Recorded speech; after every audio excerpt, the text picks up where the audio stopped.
On parle souvent de tonnes de béton et de kilomètres de rails. Le métro d'Abidjan avance.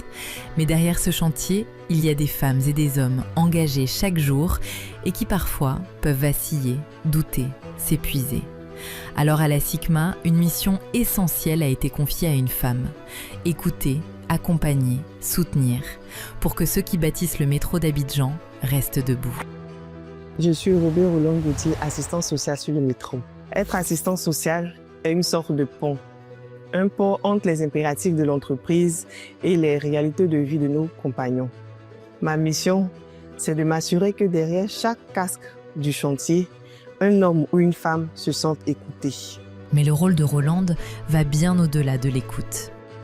Au quotidien, elle œuvre minutieusement dans les rouages administratifs.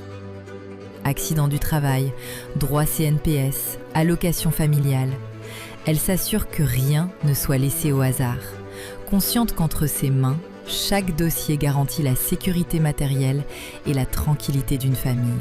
On pourrait juste croire que ce ne sont que des papiers.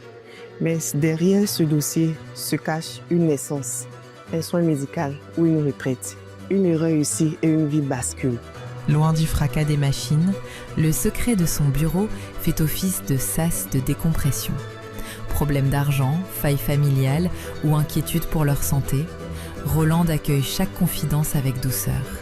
Elle écoute, guide et tend la main pour alléger le fardeau de ceux qui se confient à elle. Ici, on parle de tout. Si l'esprit est occupé par un problème à la maison, le travail en pâtit. Mon rôle, c'est de redonner la sérénité. On partage des deuils, on se lève aussi des victoires. Un mariage, une naissance, ces moments-là soudent les équipes. Un employé qui se sent considéré est un employé qui performe. Le métro d'Abidjan ne se construit pas seulement qu'avec de l'acier, mais il se construit avec du respect. Chaque soir, Rolande part avec le sentiment d'avoir apporté une pierre à l'édifice. Pas une pierre de béton, mais une pierre de dignité. Le métro sera une fierté pour la Côte d'Ivoire et je suis fière d'avoir veillé sur ses bâtisseurs.